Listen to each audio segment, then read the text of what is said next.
UP चुनाव को लेकर जी न्यूज का ओपिनियन पोल के मुताबिक चुनाव में बीजेपी को बढ़त हासिल, मिल सकती 245 से 267 सीट्स। जी न्यूज के ओपिनियन पोल के मुताबिक सीट्स के मामले में समाजवादी पार्टी दूसरे पायदान पर, एसपी गठबंधन को मिल सकती हैं 125 से 148 सीटें। ओपिनियन पोल के मुताबिक बहुजन समाज पार्टी को 5 से 9 सीट्स मिलने का अनुमान है, कांग्रेस को मिल सकती हैं 3 से 7 सीट्स। अब आपको दिखाते हैं वोट शेयर के मामले में कौन सी पार्टी सबसे आगे। जी न्यूज के ओपिनियन पोल के मुताबिक बीजेपी को मिल सकता है सबसे ज्यादा वोट, 41% वोट मिलने का अनुमान है।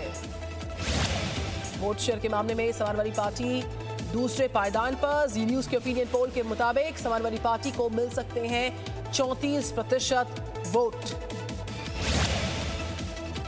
वोट शेयर के मामले में बहुजन समाज पार्टी कांग्रेस काफी ज्यादा पिछड़े हुए, ओपिनियन पोल के मुताबिक बीएसपी को 10%, कांग्रेस को 6% वोट मिलने का अनुमान है। अब आपको दिखाने जाते हैं हम यूपी की जनता बतौर सीएम किसको सबसे ज्यादा पसंद कर रही है। जी न्यूज के ओपिनियन पोल के मुताबिक योगी आदित्यनाथ हैं यूपी की जनता के पसंदीदा सीएम, 47% लोगों ने दी अपनी राय इसको लेकर। सीएम की रेस में अखिलेश यादव दूसरे पायदान पर, जी न्यूज के ओपिनियन पोल के मुताबिक 35% लोग अखिलेश को सीएम बनाना चाहते हैं। ओपिनियन पोल के मुताबिक सीएम के तौर पर 9% लोगों की पसंद मायावती, वहीं 5% प्रियंका गांधी वाड्रा को सीएम बनाने के पक्षधर हैं। जी न्यूज के ओपिनियन पोल पर डिप्टी सीएम केशव प्रसाद मौर्य का बयान का सर्वे से साफ कि अखिलेश यादव के मुंगेरी लाल वाले सपने चकनाचूर हो जाएंगे। माध्यम से श्री अखिलेश यादव जी के जो मुंगेरी लाल के सपने हैं उसे चकनाचूर करने का काम किया गया है। हम 2022 में भी 2017 दोहराएंगे। जी न्यूज के ओपिनियन पोल पर समाजवादी पार्टी ने जताई असहमति, कहा एसपी की सीट्स को कम करके दिखाया गया, इस बार बीजेपी सरकार की विदाई तय। जी न्यूज के ओपिनियन पोल पर अनुप्रिया पटेल ने कहा चुनाव में एनडीए की धमाकेदार वापसी, राज्य में हमारी विकास यात्रा जारी रहेगी। आपके सर्वे के अकॉर्डिंग तो मैं यही कहूंगी कि आपको जब 10 मार्च को नतीजे देखने को मिलेंगे तो आपको चौंकाने वाले परिणाम देखने को मिलेंगे, क्योंकि एनडीए की धमाकेदार वापसी होने वाली है। बीजेपी के सांसद जगदम्बिका पाल ने जी मीडिया के ओपिनियन पोल पर कहा बीजेपी को चुनाव में प्रचंड बहुमत मिल रहा, योगी मोदी सरकार की अच्छी योजनाओं का नतीजा है। जी न्यूज के ओपिनियन पोल पर बीजेपी विधायक रवि शर्मा का बयान आया सामने, कहा सीएम योगी आदित्यनाथ ने जो खनन माफिया पर जो कार्रवाई की बीजेपी को उसका फायदा पहुंचेगा, बुंदेलखंड में बीजेपी क्लीन स्वीप करेगी। बीजेपी अपना दल और निषाद पार्टी के साथ लड़ेगी चुनाव, बीजेपी अध्यक्ष जेपी नड्डा ने कहा सभी 403 सीट्स पर होंगे गठबंधन के प्रत्याशी। समाजवादी पार्टी के नेता मुलायम सिंह यादव की बहू अपर्णा यादव बीजेपी में शामिल हुई, कल स्वतंत्र देव सिंह और डेप्यूटी सीएम केशव प्रसाद मौर्य ने उनको दिलाई है सदस्यता बीजेपी की। जी न्यूज से अपर्णा यादव की खास बातचीत का चुनाव पर पार्टी जो भी फैसला लेगी वो सर्वोपरि होगा, यूपी में बीजेपी की सरकार बनेगी। अपर्णा यादव के बीजेपी में शामिल होने पर अखिलेश यादव का बयान, का नेताजी ने काफी समझाया लेकिन वो नहीं मानी, वहीं बीजेपी पर तंज कसा, कहा कि बीजेपी में विचारधारा समाजवादी विचारधारा के लोग शामिल हो रहे हैं। चुनाव लड़ने के सवाल पर अखिलेश यादव का बयान, का आजमगढ़ की जनता से अनुमति लेकर ही चुनाव लड़ूंगा। मैं आजमगढ़ की जनता से अनुमति लेकर के ही चुनाव लड़ूंगा, अगर चुनाव लड़ता हूं तो। नहीं, आजमगढ़ की जनता से अनुमति इसलिए लेनी पड़ेगी, वहां के लोगों ने मुझे जिताया है।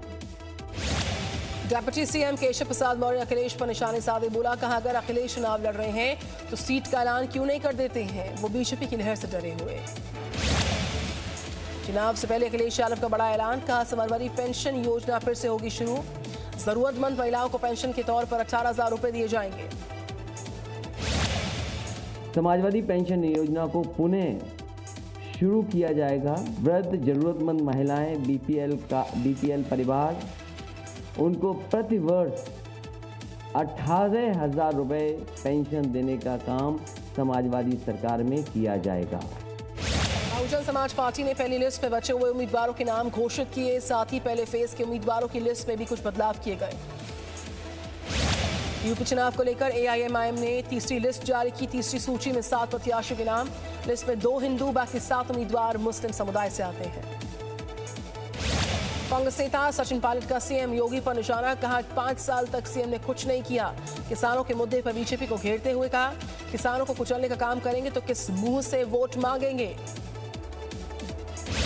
यूपी चुनाव के पहले चरण के लिए बीजेपी ने जारी की 30 स्टार प्रचारकों की सूची। पीएम मोदी, सीएम योगी, शाह के साथ नड्डा, राजनाथ सिंह शामिल हैं। स्टार प्रचारकों की लिस्ट में हेमा मालिनी, नितिन गडकरी, डेप्यूटी सीएम केशव प्रसाद मौर्य शामिल हैं। इसके अलावा स्मृति ईरानी, मुख्तार अब्बास नकवी भी करेंगे प्रचार। और अब बात करते हैं उत्तराखंड में चुनाव से जुड़ी बड़ी खबरों के बारे में। इलेक्शन रश में विधानसभा चुनाव को लेकर आम आदमी पार्टी ने जारी की स्टार प्रचारकों की सूची। लिस्ट में दिल्ली के 4 कैबिनेट मंत्री, 7 विधायक शामिल। स्टार प्रचारकों की सूची में आम आदमी पार्टी के दिग्गज नेता शामिल हैं। लिस्ट में दिल्ली सीएम अरविंद केजरीवाल, मनीष सिसोदिया शामिल हैं। शहीद सीडीएस जनरल बिपिन रावत के भाई कर्नल विजय रावत बीजेपी में शामिल। सीएम धामी ने उनको दिलाई सदस्यता। कांग्रेस नेता राजेंद्र भंडारी का हरक सिंह रावत पर निशाना। ये वही लोग हैं जिन्होंने कांग्रेस का घर जलाया, आज बीजेपी का घर जला रहे हैं। जब कांग्रेस का घर जलाया तो तमाशा देख रही थी हमारी सरकार को तोड़ने के लिए। अब आज भाजपा का घर जल रहा है, क्यों बौखलाए हुए हैं इतने? यही लोग हैं जिन्होंने कांग्रेस का घर जलाया और आज बीजेपी का घर जला रहे हैं, तो तमाशा देखो ना। उत्तराखंड कांग्रेस में टिकट बंटवारे को लेकर मंथन। सोनिया गांधी की अध्यक्षता में हुई सीईसी की मीटिंग, सभी सीट्स को लेकर हुई चर्चा। देहरादून में बीजेपी घोषणा पत्र समिति की बैठक में पूर्व मुख्यमंत्री रमेश पोखरियाल निशंक मौजूद हुए। इलेक्शन रश देख रहे हैं आप पंजाब की चुनावी खबरों पर नजर रफ्तार के साथ। पंजाब में बीजेपी पंजाब लोक कांग्रेस की 20 सीट का बंटवारा लगभग तय। बीजेपी 7 से 62, कैप्टन अमरिंदर सिंह की पार्टी 40 से 42 सीट्स पर लड़ सकती है चुनाव। सीएम चन्नी के रिश्तेदार पर ईडी की छापेमारी। सीएम चन्नी ने केंद्र सरकार पर निशाने साधे, कहा जहां चुनाव आते हैं वहां ईडी इनकम टैक्स वाले पहुंच जाते हैं। अरविंद केजरीवाल ने पंजाब के सीएम चन्नी पर हमला बोला है, ट्वीट किया, कहा चन्नी आम आदमी नहीं है, बेईमान आदमी है। किसान के कर्ज माफ न करने को लेकर नवजोत सिंह सिद्धू का अमरिंदर सिंह पर निशाना। कहा हम 78 विधायक थे लेकिन हमारा मुख्यमंत्री बीजेपी ईडी के हाथों पर नाच रहा था। कांग्रेस नेता रणदीप सुरजेवाला का केंद्र सरकार पर हमला। का ईडी का नया नाम है इलेक्शन डिपार्टमेंट। ईडी रेट का मुख्यमंत्री से कोई लेना देना नहीं। अब गोवा की चुनावी खबरें आपके सामने होंगी इलेक्शन रश में। कांग्रेस विधायक एलेक्सो रोजनाल्डो निर्दलीय के तौर पर लड़ेंगे चुनाव। कांग्रेस के उम्मीदवारों की सूची सामने आने के बाद यह फैसला लिया गया। गोवा में आम आदमी पार्टी ने सीएम के उम्मीदवार का ऐलान किया। केजरीवाल ने अमित पालेकर के नाम की घोषणा की है। आम आदमी पार्टी की तरफ से अमित पालेकर जी को आम आदमी पार्टी का सीएम चेहरा ऐलान करते हुए बेहद खुशी हो रही है। इन्होंने समाज के लिए बहुत कुछ किया है। गोवा का बच्चा बच्चा इनको जानता है। अमित पालेकर का गोवा की जनता से वादा। कहा मैं आपको भ्रष्टाचार समेत मुक्त गोवा की गारंटी देता हूं। हमें गोवा का खोया हुआ गौरव वापस मिल जाएगा। गोवा के मुख्यमंत्री प्रमोद सावंत का बड़ा बयान। का गोवा के इंफ्रास्ट्रक्चर में हुआ है बहुत काम। गोवा में बहुमत से बनने जा रही है बीजेपी की सरकार। गोवा में एनसीपी और शिवसेना साथ लड़ेंगे चुनाव। कांग्रेस से किया किनारा। वहीं शिवसेना नेता संजय राउत का बीजेपी सरकार पर हमला। का गोवा के बहुत से समंदर किनारे ड्रग्स माफिया का कब्जा है, वहां पुलिस नहीं जा सकती। Presenting B News app available on Google Play and App Store. Download it now.